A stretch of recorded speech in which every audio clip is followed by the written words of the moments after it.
Hey everybody, welcome to IBUS 841, Creativity Skills for the Global Manager. I'm really pleased today to be able to introduce a guest speaker, Jess Wainer. You can follow her on Instagram at Wainwright, WAINRIGHT, I believe. And Jess is a trained artisan in glass blowing, but she trained at the Rhode Island School of Design, and she has a degree in glass blowing. And her experience ranges from being a studio artist to being a production artist to being a contractor, all of which involve a design process. She also has experience in user interface, user experience, UI, UX design. So she has a lot to say to inform the class, but she's here today to talk about her design process because you all need to have your own personal design process that works for you after you leave here, and this is something you can take forward as an individual. Thank you so much for having me. So as Bruce said, I'm Jess Wainer. I am a glass artist and lighting designer out of Oakland, California. And I'm going to talk to you today about the material I work in, the process, how my business has evolved in the last decade. I've been working full-time as a glass artist for the last 10 years, so I'll tell you a little bit about that. My bio, I went to the Rhode Island School of Design, which is an art school on the East Coast. I studied glass there. I'm going to tell you a little bit more about how I got into that material specifically, and then how my work has sort of grown since then.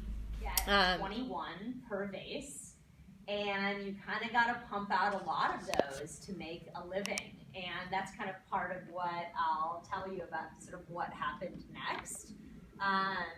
Then from there, I was like, you know what, I need to develop some work that is larger, it's more expensive, it appeals to a more high-end buying group, and so I got into, these are like the mini bud vase, but they're 6 or 7 inches tall, and they retail for $180, and then these large serving bowls retail for $500, and so things started growing. So in a day that I rented that was 8 hours long, and I maybe made 6 of those, maybe only 4 of them were good, that's like a real squeeze. That's like, there are times when the day doesn't work out money-wise. And so that really leads me into kind of what happened with my work after that. I wrestled with that for years, because there's sort of like the draw as an art maker of like, oh, it feels exciting to get into these like reputable channels, right? I'm selling at the SM MoMA. When I'm making my line drawing pieces is to blow a vessel that becomes like a canvas. So I have an interior color and then a thin skin of a contrasting exterior color that I sift onto the outside as one of the final steps that we do when the piece is hot. And so I discovered this light-sensitive adhesive film that allows me to make a freehand line drawing on a transparency, make a photographic print of that onto this light-sensitive adhesive film, and then that's like a custom stencil that I can stick onto the surface of a glass vessel that I've made and sandblast.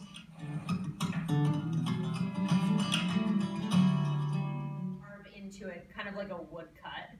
And from that you get a two-tone image, and you've seen it in sort of Native American ceramics from the Southwest that have two tones with a lot of patterning, but there are ceramic traditions from all over the world that use this technique.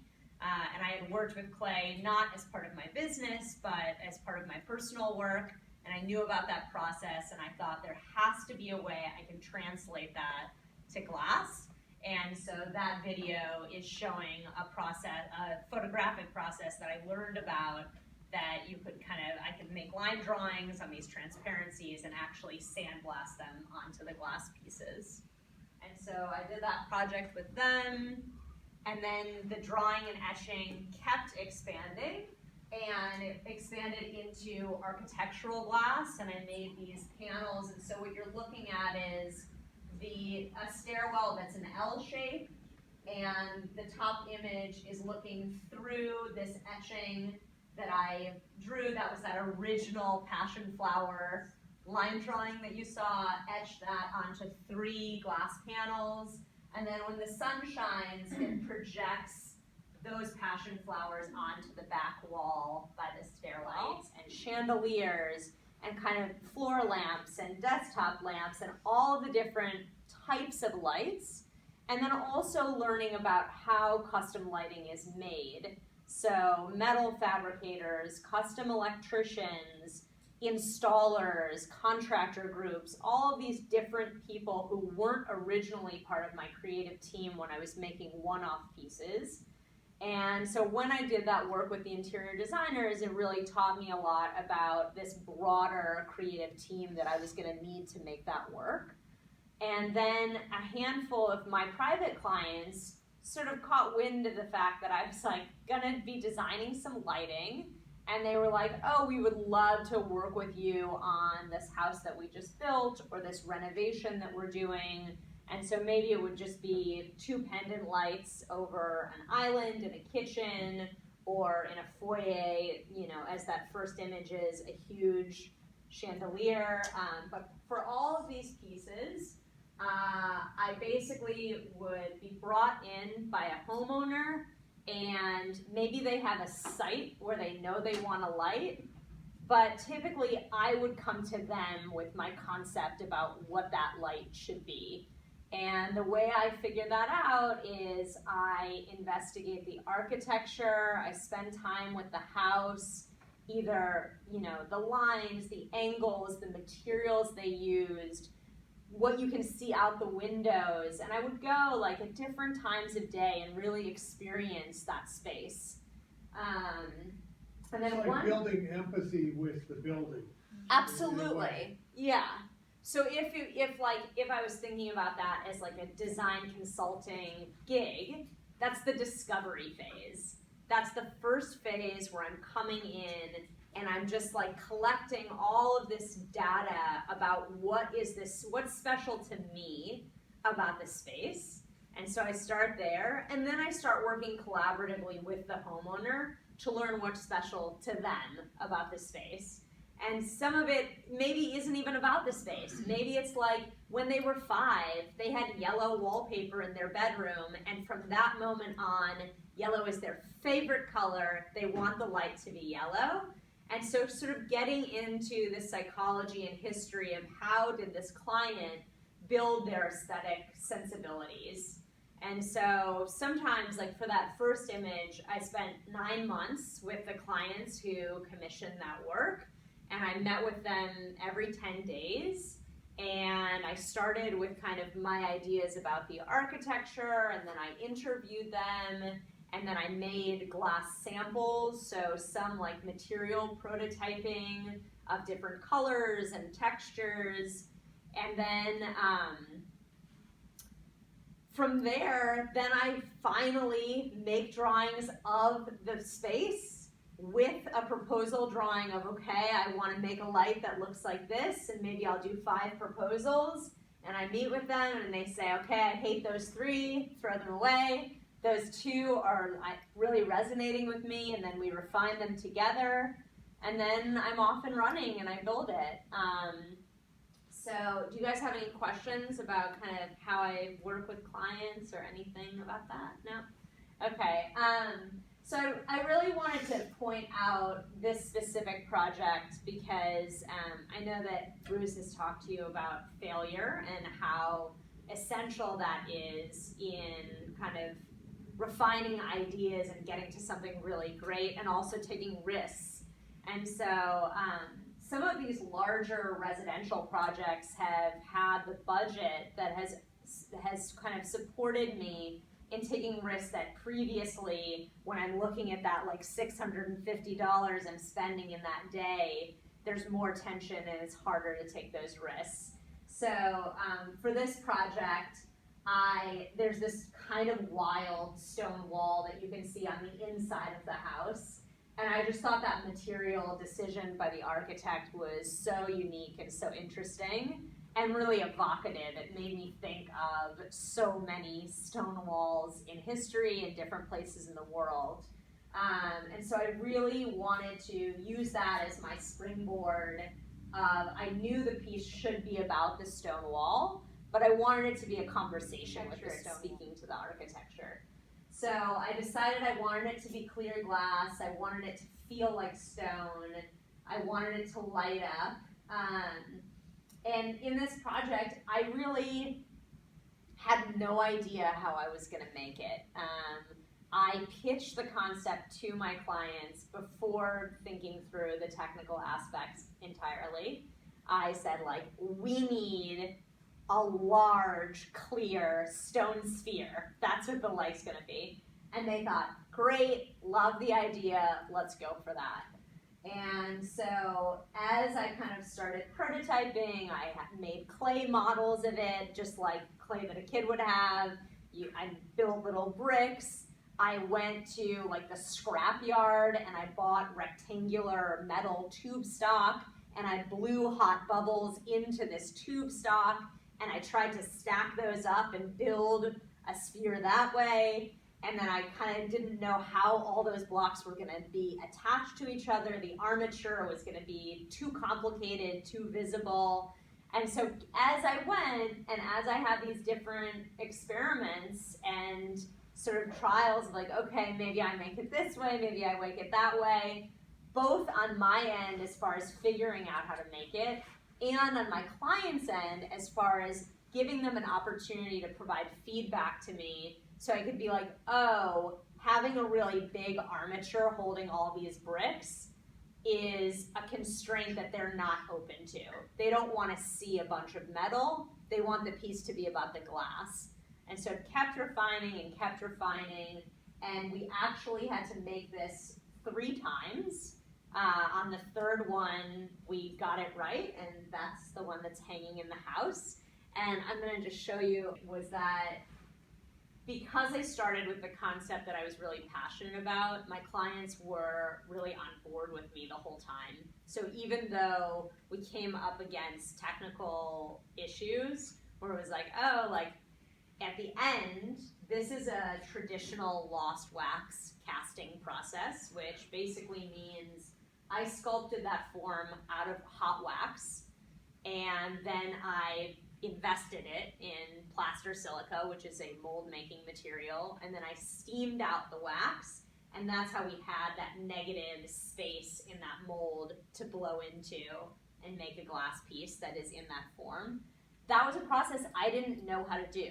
It's a traditional glass blowing technique, but it was something that I needed to hire experts who were both going to teach me how to do that process and assist me in doing it so that we could make these. And in the end, it was a whole departure to a different kind of work and a different way to express my creative voice. And I don't smooth away all of my fingerprints. What's that? Yeah, it's a signature. So the end is that, as you've seen throughout this whole process, my personal life and my passions feeds into my work in lots of different ways. And I love the desert, and I visit the desert as much as I can. And so my most recent work, this is a map of how I kind of like came to. You can just take a look. But I did an art residency at a cabin in a place called Wonder Valley, which is 45 minutes further into the desert than Joshua Tree. And this artist, Andrea Zattel. The journey is not linear. Yeah, yes. This is not a journey of a person who's an artist or a typical artist's journey. This is a journey of a human being. Totally. And in that sense, there's some connections for you. The second insight would be is that you see a lot of names that you don't recognize in these boxes, and a lot of it is about your network and developing your network and who are you going to invest time in that's in your network, and how are you going to decide who to invest time in. There may be people who are doing some really interesting stuff, but it's not going to lead you down a path that's going to get you a little closer to your goal, whether you know what your goal is or not. So the notion of having a large network is not particularly virtuous. What you have to have is the right network, and that's really important. I mean, it's a little bit too trivial to say it's not what you know, it's who you know. It's among the who you know, it's the right people among who you know for you, right? And that doesn't necessarily mean the richest people, the most successful people, the most aggressive people. It's a mix of personalities all through your life, and so you take kind of what you're given here, and then you that becomes your journey in a lot of ways, and then your journey becomes your process in some ways, and that's hard to articulate, right? And that's one of the reasons I brought Jess in here, is so she could show that her personal journey is very connected to her actual design process. And that's true for all designers, from David Moore, who's designing surgical robots, to Jess, who's doing these beautiful objects of illumination here, that these truths are holding here. Totally, I love that. Camera to take the picture, and that's all. You don't use it for much in the way of creative stuff in that sense. Can you respond to that a little bit? Absolutely, yeah. I mean, I think that colors make us feel different things, and I think that professor was touching on experience. When you're out in the world and you're experiencing something, or in a relationship, you're interacting with another person, there are feelings that come out of that, and I think that color particularly brings out lots of different reactions, right? In color theory, you think about fast food, you think about yellow and red, warm colors that are hot. They give you a feeling of urgency. They make you feel like, I'm not calm, I'm not at a hospital that's like pale blue, which like that color is gonna bring up other emotions. It's gonna make it, so there's kind of universal emotions of warm and cool colors that some are soothing and some make us feel other things. But then there's more nuanced relationships with color. And I think that they're still based in experiences that we live in our life, and also based on our history and our memories. So the story about my client who like loves yellow because of the wallpaper from her childhood, we do have those personal associations to colors through food, through apparel, through textiles, through the color of the sand at this beach that we went to as a kid. It's everywhere. The whole world that we're in is in full color, and so that impacts us emotionally. So, there is a website, JessWainerStudio.com, and it's probably it's more up to date if you just message me. I heard on a group of people who all have different processes, and you have to kind of create a group process that results in productivity, so that there's all these individual processes that are being kind of combined. There's a lot of different knowledge around, and in addition to just keeping it friendly, you have to keep it effective, right? And as managers, I mean, you guys, I'm not training you to be the next generation of great designers. I'm training you to manage the next generation of great designers, right? That's really what I'd like to see happen, is that you guys become design thinkers in a context of the business world, in particular in international business. And this is an opportunity to get exposure to somebody else's process, because you have to construct your process, right? But when I was doing my master's in design, I was so bad at sketching, and I was pretty negative and pretty scared about it. I was the opposite of what I told you guys. I was afraid to be bad at something at first, right? And so I've been telling you, don't be afraid to be bad at something that you're trying for the first time, something new. Don't be afraid to be bad at something new. And I was much younger than you, but I didn't break through that for a very long time. My breakthrough came with 3D modeling. I was better with actually making things and prototyping stuff, and making stuff you could touch and feel and hold in your hand. And that was where my strength lay, and so that was the direction what's great about Jess is she's taken the sketching tool and then the visualization of what she sees in her eyes and then subsequently takes photographs of, and she uses kind of a combination of sketching.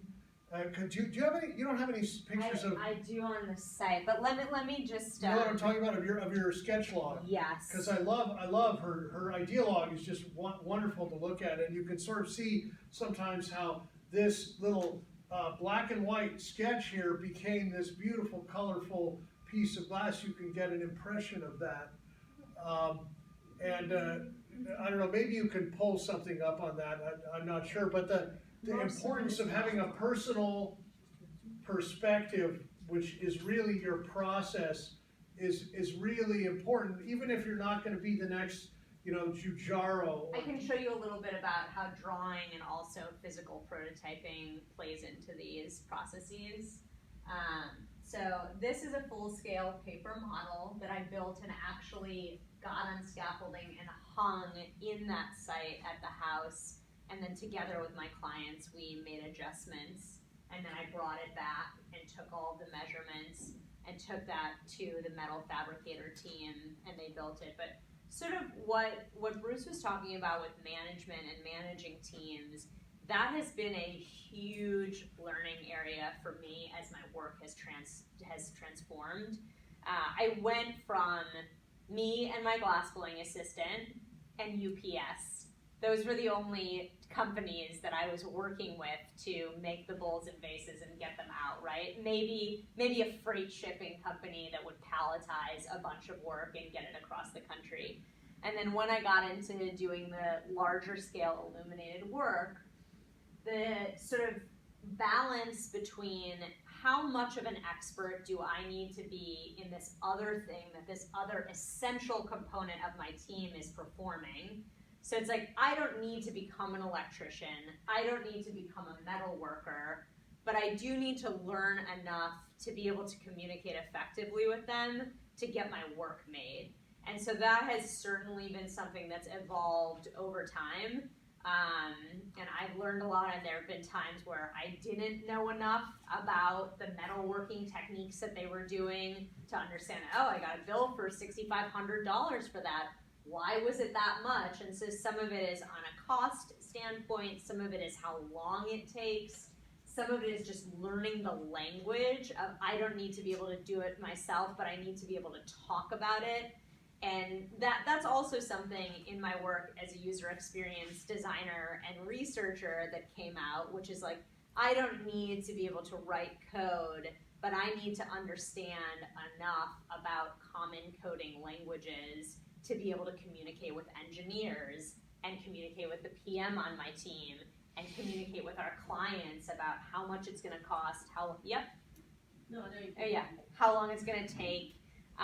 And so that intersection between what I'm the best at, which is probably client facing, and maybe second glass blowing, and maybe third the ideas, who knows, but then all these other people that I bring in who are totally essential, how to balance bringing in their expertise and getting it to shine and getting it to be the most effective possible. And so that's been something that recently has really come into the work. Yeah.